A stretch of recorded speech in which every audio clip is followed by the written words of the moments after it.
test is in 4-part, Part 1, Part 2, Part 3, and Part 4. Now look at Part 1. Part 1.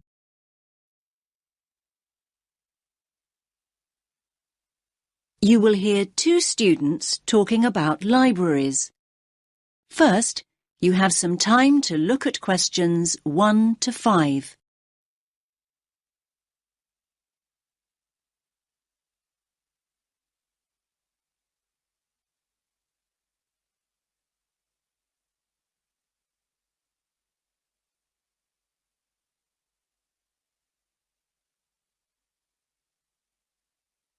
Listen carefully to the first part of the conversation and answer questions 1 to 5. Hi there, Tim. You look tired. Hi, Zara. I am tired. Well, it is SWAT-vac after all. SWAT-vac?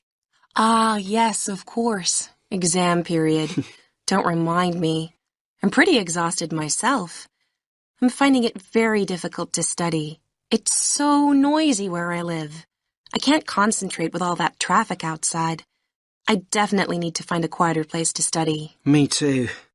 Actually, I've just downloaded some information about the best libraries in the city. Take a look at this. It's the Bailey Library. The Bailey Library?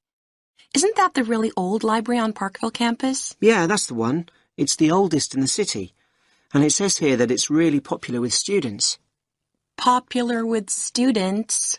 That means it's noisy and crowded. Okay. I see what you mean. But we could try to get there early to make sure we get good seats and a large desk to work at. It's open from 8:30 in the morning until 10 o'clock in the evening, Mondays to Fridays. 10. That's very early. I study much better after midnight. Just look at the size of my folder here. I've got so much to get through. Basically, I need to be in the library 24/7 to get all my revision done. Now, if the Bailey is that popular, it must be open at weekends. Yes, of course it is. It opens at 11 o'clock, in fact, and it closes at 5 p.m. Great. Not exactly what I call ideal for late-night study. Count me out. Okay. Here's another one. The Brown Library. Yeah. I think I've gone past it a couple of times. It's close to Stratton Street, right? Yes, Stratton Street and Royal Parade. Royal Parade? Well, that's convenient for me. My apartment's just a few minutes' walk from there. When's it open? Well, it says here it opens at 7 in the morning, and you'll be pleased to hear that it closes well after midnight, 2 a.m. in fact. And we can go there any day of the week. That sounds ideal. Oh, wait a minute. We can't use it. It's only open to biomedical students. Biomedical students only? Great. Just when we thought we'd found the perfect place to study. Oh, wait a minute. This one sounds good. The RMIT Library. The RMIT Library? I've never heard of it. Where is it? It's on Swan Street, near the Central Bus Station. Swan Street. Ah, yes, I know where that is. It's a really long street, though. Do you have a number? Yes, number 360 Swan Street. The full address is Level 5, Building 8, 360 Swan Street. Okay. I think we'd need to get the bus there, but that's not a problem. So when's it open? It's open from 10 till midnight on weekdays. And what about weekends? 10 in the morning, but it closes at 6 o'clock on Saturdays and Sundays. But listen, it says here it has excellent computer and internet facilities. I like the sound of that. Me too. In fact, I like the sound of it so much, I think I'll take advantage of their excellent computer facilities right here and now. And how exactly are you going to do that? Your laptop isn't working. I know. So can I borrow yours? Now you have some time to look at questions 6 to 10.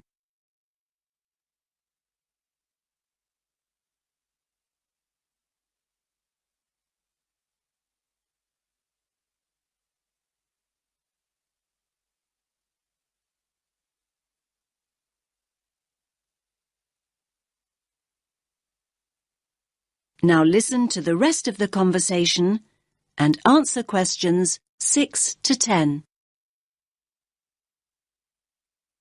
OK, here's the RMIT Library website. So we want the bookings page. OK, first of all, you need to log on to Book It. Book it? Yeah, that's it, Book It. Okay. Now it's asking me for my student ID and my password. OK, so just type in your student number. I think I can just about remember it. And now your password. Okay. So next, you need to choose the resource type you want to book. That's easy. A PC. So now what you need to do is click on Location. Location. Okay. Now it's giving me a floor plan. It looks like I've got a choice of 18 computers. Great. So click on one of the PCs. I'm choosing this one. It's right next to the window. PC number 4 to be exact. So what do I do now? So now you have to choose the date of booking. So when do you want to book it for? Let's go for tomorrow. That's Friday, June 6th. And just click. I just have. So why isn't it working? You've got to go into View Options. Ah, it's working now. Friday, June 6th. OK, so now you need to choose a time. Let's go for late afternoon. 5 p.m. Right, let's do it. Great. It says booking completed and there's my name on the booking schedule. Result.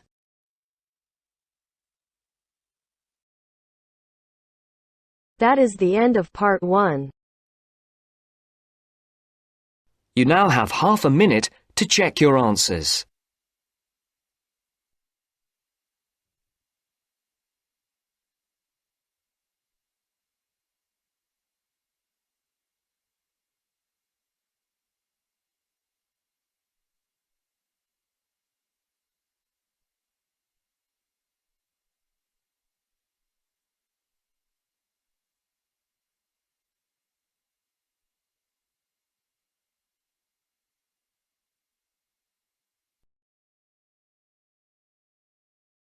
Now turns to part 2.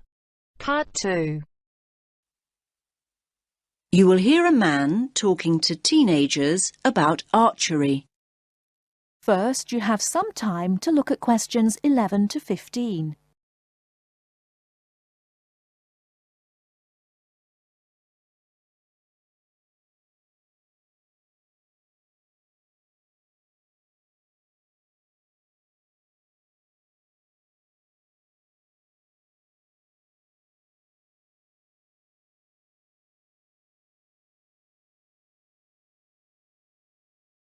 Now, listen carefully and answer questions 11 to 15. OK, can you gather round again? Is everyone here? No, we're missing 2. Ah, here they come now. Right, the next activity is the last one before lunch. So, archery. And I can tell you this activity is the favourite of a lot of our visitors. It's great fun and very relaxing. It can also be competitive. I think we should get the idea, have some practice, and then introduce a bit of competition, if you're up for it. Good idea? I'm going to start with the basics. Archery is the practice, or art, some might say, of using a bow to propel an arrow. Archery was initially used for hunting and combat, an important aspect of warfare in the distant past. Today, archery is largely a recreational activity and sport. The very first bows and arrows, and we're going back thousands of years, were very simple. The bow was straight, but bent into a curve when the string was pulled back. The further back the string was drawn, the greater the tension, and the faster and further the arrow flew. Later, bows were designed to be curved. This meant there was an existing inbuilt tension, and the archer, that's you in a few minutes, exerted less energy drawing back the string. When curved bows were not in use, they were unstrung. That means the string was taken off, so that the bow was not left in a state of tension. I think it's interesting that almost every culture had bows and arrows at some point during their development. Of course, we've all seen Native Americans with bows and arrows in the movies, but the very oldest bows originate from Scandinavia and Northern Europe. The use of bows and arrows died out with the invention of firearms, though I must point out that the earliest gunners were far less efficient than an expert archer. Archery as a recreational activity started to become popular not long after that. Anyway, that's enough history. Do go online, though, if you want to know more. Right, the practical side. First of all, safety. Now, you might have played with bows and arrows when you were kids, but these bows and arrows aren't toys. They're not dangerous if used properly and safely, but they certainly can be dangerous if used carelessly. So everyone, please stand here on this side of the line until I say otherwise. Nobody walks towards the targets until I say it's safe to do so. When I say so, everyone puts down their bow, and then we can all go into the target area. Each of you will fire one at a time. I don't want to see anyone load their bow when it's not their turn. When you've fired, you put your bow down and wait until it's your turn again. Is that clear? Now you have some time to look at questions 16 to 20.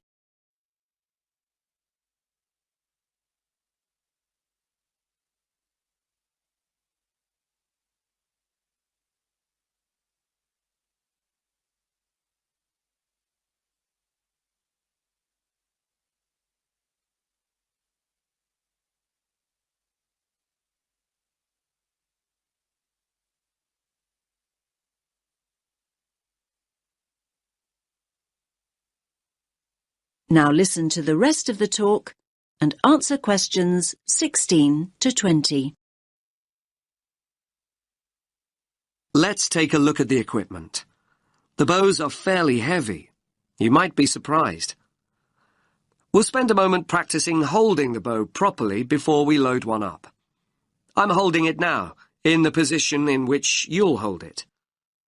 The drawstring is here, and again you might be surprised at the tension. You'll need to practice drawing back the string. Just above the middle of the bow, here, is the sight. You look through this as you would with a rifle. Using a bow and arrow without a sight is perfectly possible. Most master archers do this, but having one will certainly help you to start off with. Now I'll put the bow down and show you an arrow. The shafts of our arrows are wooden, but fiberglass arrow shafts are now common too. Traditionally, as I'm sure you'll know, the fletching at the top of the arrow, not the tip end of the arrow, was made of feathers. We have some arrows with feather fletching, but we also have some with what we call vanes. That means the fletching is made of solid plastic. All of you have a quiver with 6 arrows in it. You should tie the strap of the quiver around your waist, like this. As I've said, you take an arrow from your quiver when I say so, when it's your turn and not before. Oh, I nearly forgot. Protection. Everyone has a chest guard and hand guard, like those that I'm wearing. I'll show you how to put the chest guard on in a moment. And a bracer. The bracer's a smaller arm pad that protects the inside of your arm from the string. For those of you in a t-shirt today, that's important. But the bracer will also stop the string catching on the sleeve of a jumper or jacket. Right, so before we pick up the bows, let's have a look at these chest guards.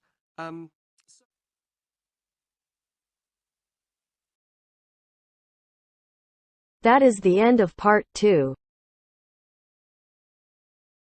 You now have half a minute to check your answers.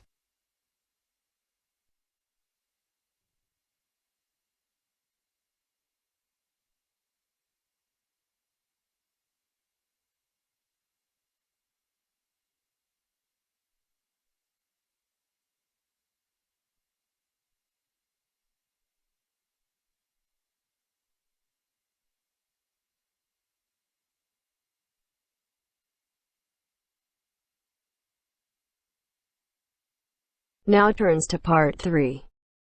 Part 3. You will hear a conversation about waste between a tutor and a student. First, you have some time to look at questions 21 to 23.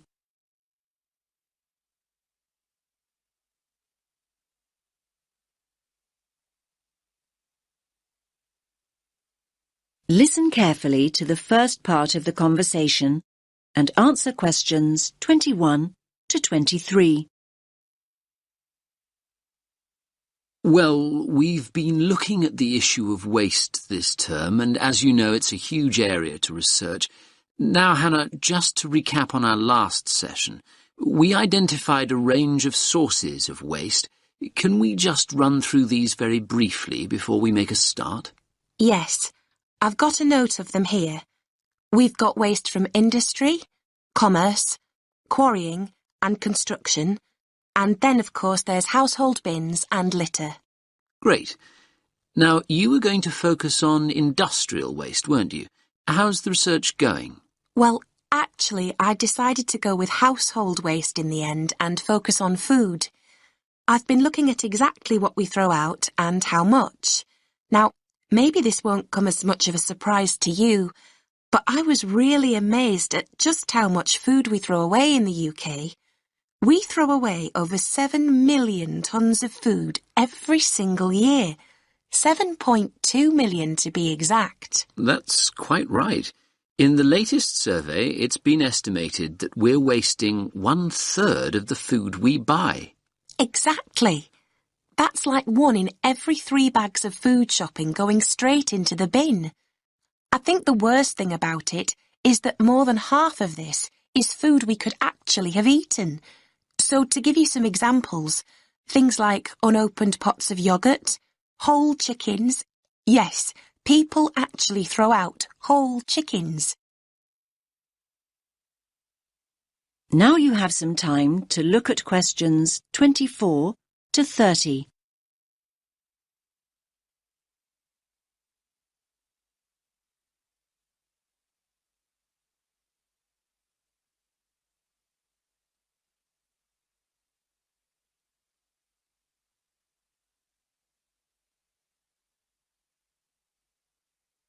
Now listen to the rest of the conversation and answer questions 24 to 30. Now, have you got any figures to support this? It's important to include these in your final assignment. Yes, I've got a note of them somewhere. Yes, here they are. Let's start with yoghurts. Now, 1.3 million of them go straight in the bin, and 5,500 whole chickens.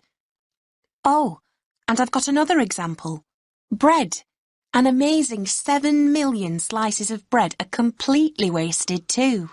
OK, you've got some solid figures there. And don't forget to explore the reasons why we throw out food we haven't even opened. One interesting point worth making here is that, basically, we often completely forget about what we've bought. So we stick the box of eggs in the fridge and our packets of biscuits at the back of the cupboard, and they just lie there, completely unused. And on the subject of eggs, you might be shocked to learn that we throw away 0.7 million of them every single day, and the same amount of packets of biscuits. I think that people need to think more about how they are storing and using the food they buy. That's a good point. What do you think is the problem there? Do we all need to change our attitude to food? Definitely. Part of the problem is that we've come to expect our food to look uniform and, well, perfect. So, we want our apples to be green all over and to be a certain shape and size. This means the farmers, and then we as consumers, end up throwing away perfectly good food just because it has a blemish or a mark. What's wrong with a green apple that has some red colour on it too? What's wrong with a tomato that has a slightly strange shape? But that kind of attitude may explain why there is so much waste. In fact, these are exactly the foods we waste most of. We throw out far more of those than we do bakery items like cakes and biscuits. And just to give you some idea of quantities, we're throwing out 5.1 million whole potatoes, 4.4 million whole apples, and 2.8 million whole tomatoes on a daily basis. And then there are the sell-by and use-by dates. They encourage us to throw away food long before it goes off. Thanks, Hannah. You've highlighted an interesting point, that waste is very much a social issue. OK, let's leave it there. We can look at the issue of initiatives to reduce waste next. That is the end of part 3. You now have half a minute to check your answers.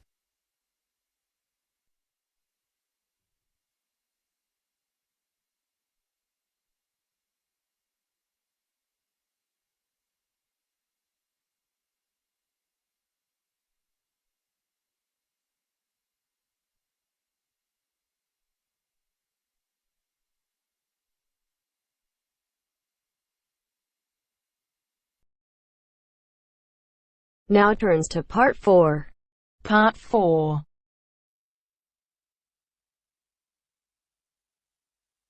You will hear a woman giving a lecture about the positive effects of laughter. First, you have some time to look at questions 31 to 40.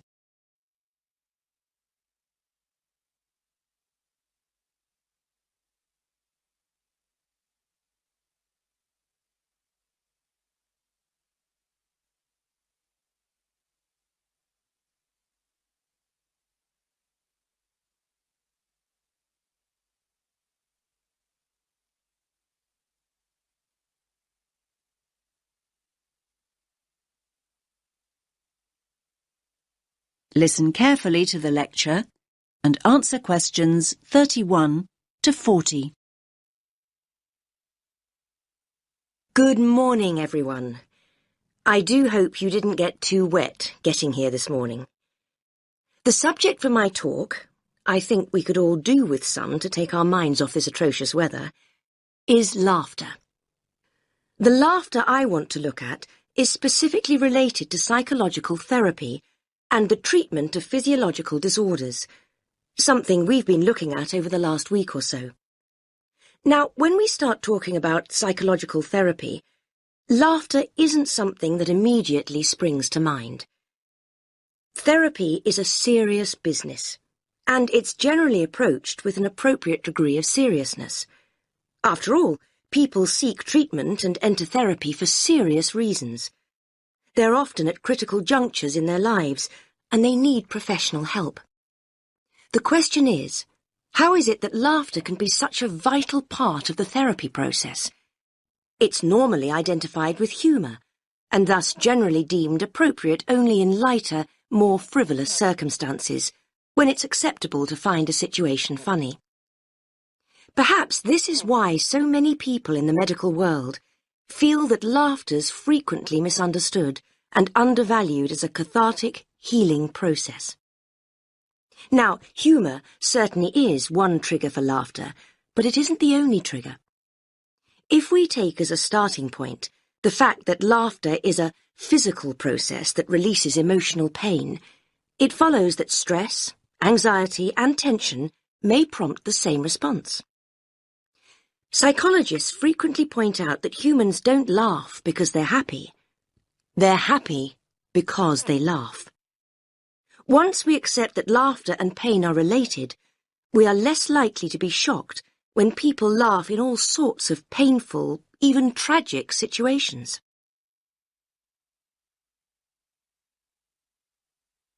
Cathartic psychotherapy utilizes laughter as an essential medium for healing emotional pain. It's specific to the release of anger, fear, and boredom.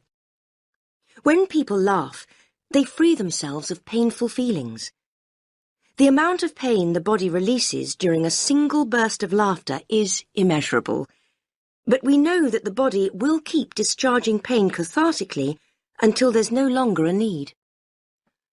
The only obstacle to the process is the self-constraint we learn to impose on ourselves during our early years. We're taught the virtues of self-control from infancy, and any loss of that control during an emotional outpouring is discomforting. We fail to realize that when we lose control, we actually gain in many other ways. Our cultural preference for processing feelings cognitively, instead of feeling them physically, maintains and prolongs emotional distress. Patients who have had upbringings during which feelings were suppressed may have quashed their ability to laugh, cry, and become angry. Clinicians can help individuals regain these cathartic processes, enabling them to release deep-rooted emotions that may be an obstacle to happiness. Only now has research begun to validate the notion that emotions are stored in the body rather than the mind. Recently developed cathartic techniques allow practitioners to teach patients how to access their hidden emotions and release them. The more catharsis the patient experiences, the more rapidly he or she progresses through the healing process. Laughter is probably the least threatening cathartic process, at least to the person expressing the laughter, and so it has an essential role. It's often a stepping stone to other forms of emotional release, like crying or showing rage. So why, you might ask, has the mental health community been so slow to accept laughter as a healing tool? Well, for reasons I've already outlined. Like any expression of the true self, laughter is radical and revolutionary, and laughing at what is seemingly misfortune upsets conformity. We in the medical professions must challenge the antiquated view that adult laughter is silly and inappropriate. We have to ensure that patients don't reject the healing power of their laughter, in the fear that others will see them as making light of their issues. Traditionally, mental health practitioners have viewed laughter as a way of hiding painful emotion. In contrast, cathartic psychotherapy understands that laughter releases emotion. Through laughter, feelings erupt from within into the outside world. If people suppress laughter, they also stifle the release of pain. The catharsis of laughter doesn't change people's circumstances, but it does change the way people relate to those circumstances. It enables them to take a different view, a view from which terrible misfortune can seem so much more bearable. This allows people to remember, to feel, and to explore without fearing that they'll be trapped by what they can't control.